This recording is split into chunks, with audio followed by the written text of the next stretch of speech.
Hi everyone. Today I have a story that involves a tree, but it's a little bit different. It's a fictional story. So fiction is when something is made up. It's not a true story. And this story is also a folk tale, which means it's kind of a fun story and it can also teach us a good lesson. So I want us to listen carefully while I'm reading and see if you can notice the lesson that this story is teaching us. This is a folk tale, and it's based in a country that's pretty far away. You might have heard of it, a country called China. So I want you to see what you can notice about this story. The title is The Shady Tree. Have you ever noticed the shade that a tree can give? If there's a really sunny day and the sun is too bright, sometimes the trees might block part of the sun, and then the sun's not too bright in your eyes, it's not too hot on your skin. And so you might like sitting in the shade, the dark spots kind of that the tree provides. So this is called The Shady Tree, and it's by Demi. The Shady Tree.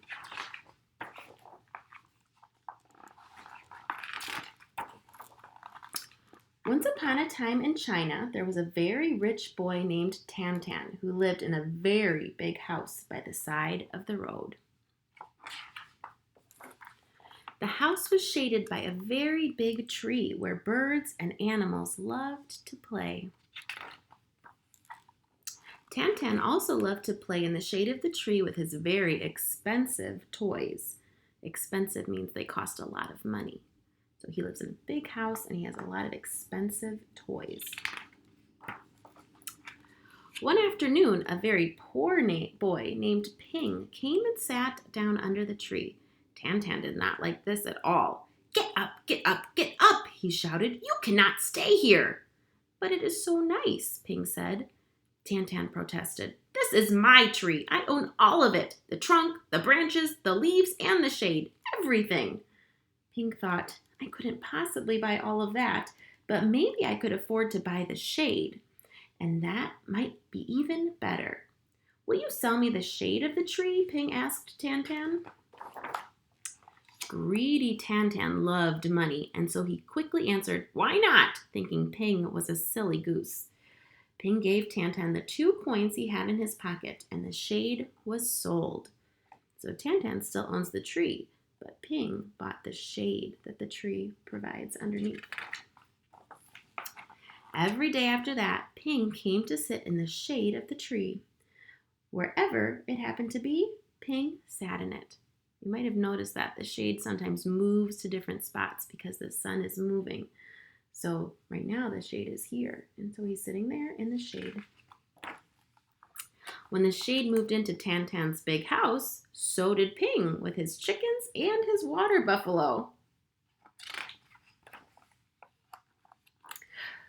When the shade moved into Tan's bedroom, so did Ping, who took a nap right on Tan's bed. Often, Ping invited his many friends and their animals to sit in the shade too, wherever it happened to be. A day came when Tan could stand this no longer.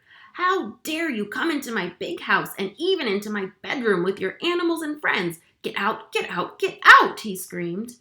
But Ping continued as before, for he had bought the shade of the tree. One day, Tan was celebrating his birthday with his very rich friends. They were all seated around a big shaded table when Ping suddenly entered riding his water buffalo and then sat down at the table too. When the friends learned that Tan had sold the shade to Ping, they all laughed and said, Tan is a silly goose. This was too much for Tan to bear. So look at that. His friends are kind of laughing at him because he sold the shade of his tree, and now Ping gets to come and sit in it. And how does he feel that everyone is laughing at him and that things aren't going the way he wanted? He looks kind of angry and upset. He moved away to another house where there was no shade and there were no trees. And there were no friends. How do you think he's feeling now? He doesn't have to handle it that Ping is in his space, but he also might feel kind of lonely or maybe kind of sad that he doesn't have any friends around. Meanwhile, Ping noticed that the tree shaded some parts of the house all day and all night too, and so he moved into the empty house, bringing his many friends and animals with him. Ping never turned away anyone who wanted to rest or to sing and dance in the beautiful shade of the shady tree. So no matter who wanted to come and join them, he included them. That seems nice. He even included Tam Tam. So look at that. He never turned anyone away. Even when it was Tam Tam who wanted to come back and be under the tree, they included him and they let him come too. Are there any lessons that you can think of in that book? I'm thinking about the way that Ping treated people and the way that Tan Tan treated people. I noticed that Tan Tan was not always very nice to people, and then he kind of ended up alone for a while because he wasn't always treating people very nicely, and that he was kind of focused on having everything instead of just having fun and enjoying people. But Ping seemed to always include people, and he always kind of had a lot of fun, it seemed to me. And he was so nice, he even included someone who was not very nice to him at the beginning of the story. So I hope we can think a little bit about that and how we can be kind to other people and include them and how we want to be treated, and make sure that you're always treating other people the same way that you want them to treat you when you're the one wanting to be included. I hope that you enjoyed that story. I think folktales can be a lot of fun to read. And I hope that you'll keep finding new books and keep noticing new things about trees as we keep learning about this. And I would love to hear all about what you've learned soon. Take care.